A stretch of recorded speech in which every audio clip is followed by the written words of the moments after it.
We are all at risk of contracting COVID-19, but throughout the pandemic, it's become more and more obvious that some people have been much more negatively affected by the virus. People who are homeless or have addictions or mental health issues, or were already living paycheck to paycheck, have felt the repercussions of the coronavirus, even if they never got sick. That disparity has been explored in a number of recent national panel discussions, including one featuring the Globe and Mail's Andre Picard and another by the Centre for Addictions and Mental Health. Jase Watford is a philosophy and social work student at Lakehead University, but his life journey includes homelessness, mental illness, and battling a substance abuse disorder. The Thunder Bay man participated in both of those national events. He's also contributing a chapter to an upcoming book highlighting stories of resilience and perseverance. Jase Watford told the CBC's Cathy Alex about the message he was sharing on those panels. I live in the north, so I live in Thunder Bay, and Thunder Bay is not always represented. There's a lot of Toronto centrism. There's a lot of things that happen in Toronto that don't really happen here. So I'm very fortunate and blessed to be given an opportunity to speak on national panels and use my voice to speak about what it's like to be in Thunder Bay and the north, because there's no such thing as a one-size-fits-all or broad brush approach. What happens with us here in Thunder Bay and the region is a lot different than what happens in Toronto on all levels, especially with the pandemic. So what kinds of things are you seeing that are, or hearing about from people that is different for them in Northern Ontario through the pandemic than, say, in Southern Ontario? It very much felt like here in the north, it's a fend for yourself kind of attitude. Growing up as a kid, I had a single mom. I'm 10, my brother's 8. She'd come home from work, we'd ask what's for dinner, and she'd say fend for yourself. So we're just kind of like winging it as we go. So in regards to someone like myself and those that I do peer work with, so marginalized or vulnerable populations, we felt kind of abandoned. There was previously a lack of support, but with COVID, the support dried up even more. So it took 6 months for everyone to get on board. And I know healthcare providers that still aren't up to speed using Zoom. So there was not a plan for this kind of event. And there's a lot of, well, this is the best that we can do for you. And when we weren't being met before, we're not being met now. So in regards to meeting a client where they're at, because there's barriers and levels of functionality, we're finding that here in Thunder Bay, we're having to meet the government or social supports where they are at. And it's difficult to go through these obstacles and barriers.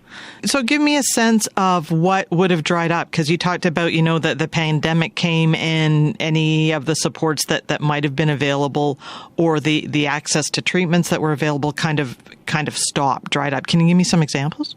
Food banks were trying to reorganize and figure out how they're going to get it done. Counseling for mental illness, addiction support, going to AA meetings, going to NA meetings. These now all had to pivot and do something to kind of get it going. So addiction rates were spiking. Relapses spiked. Opioid deaths in the pandemic in Ontario, there's a 79.2% increase in those. Suicides are up.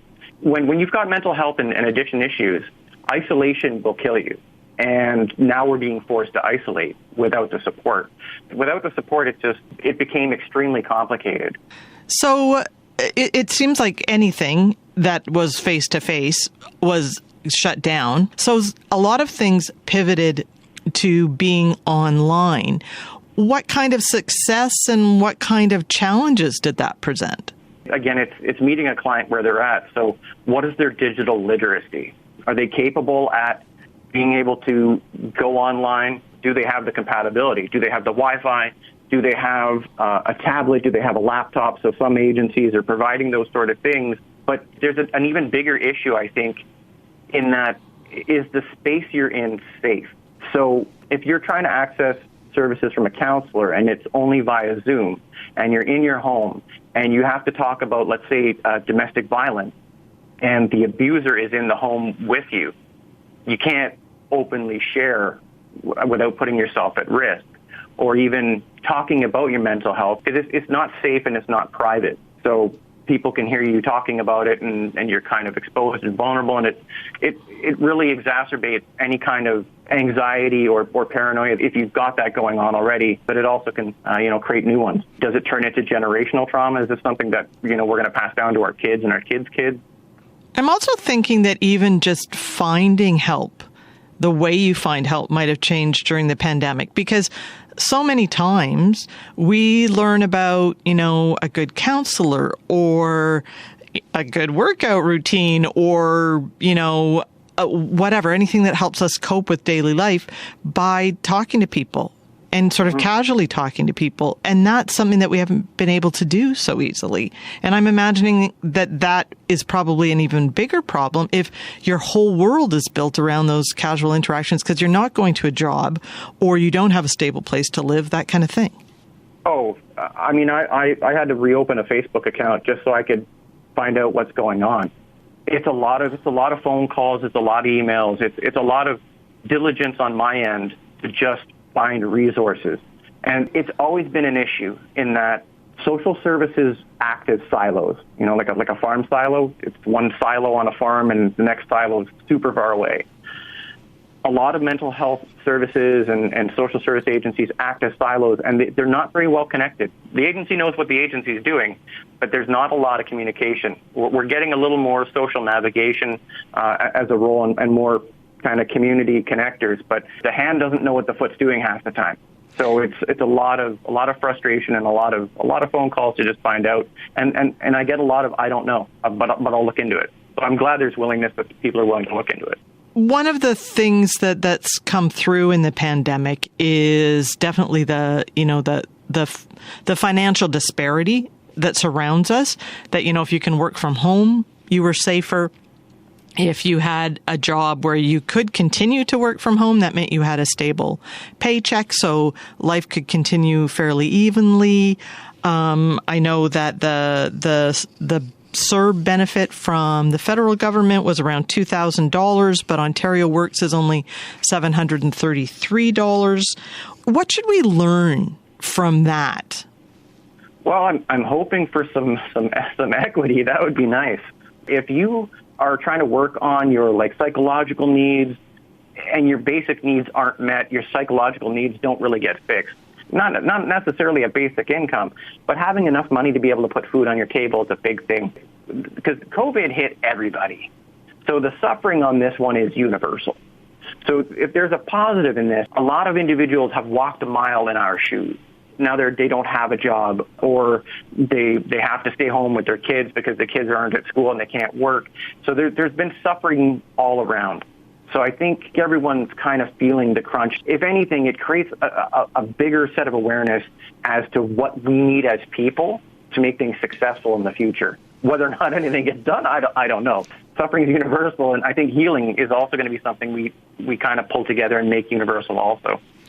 What do you think the odds are of that, though? Because there have been many voices coming out and saying, look, the pandemic has shone a light on all kinds of things. The financial precariousness of many people, racial injustices, social injustices, the vital role of women in the workforce, but how they're held back. Now that those problems have been more clearly identified and are more obvious to everyone, are we hearing much about how we're going to fix those problems that we uncovered? Honestly, I don't think any problem that we have currently going on comes to anyone as a real surprise. The government's known. We as people have known. We know what we need to do. We just don't do it. There's a saying that I use that we only change when the pain of change is less than the pain of remaining the same. So if there's one thing that I've learned from the pandemic is that we have to do this together. We can do together what I cannot do alone. I'm high functioning and I have success because of all the other people who have worked hard with me to get me here. It's an effort we all have to do together. And I guess maybe as opposed to we're all in this together, it's more about we can do this together. Right. Yeah, we can do this together. I think that's what I see. I see people frustrated, but I see a lot of people with hope, with conviction. And it's we're going to do this. We're going to get this done. We're going to get past this. And that, to me, is super inspiring. Always a pleasure. Thank you so much, Jase. Quite welcome. This was an honor. Jase Watford is a philosophy and social work student at Lakehead University in Thunder Bay. He was speaking with the CBC's Cathy Alex. Watford is also a contributing author to a new book about perseverance. The Geography of Resilience is expected to be released next week. Meanwhile, yesterday, the Ontario government announced it was investing over $1 million in additional annual funding to improve access to mental health and addiction services for children and youth across northwestern Ontario. The government says the goal is to reduce wait lists and wait times, especially during the pandemic. The money is geared to supporting community-based mental health services, including live-in facilities, and also providing culturally appropriate services for Indigenous children and young people.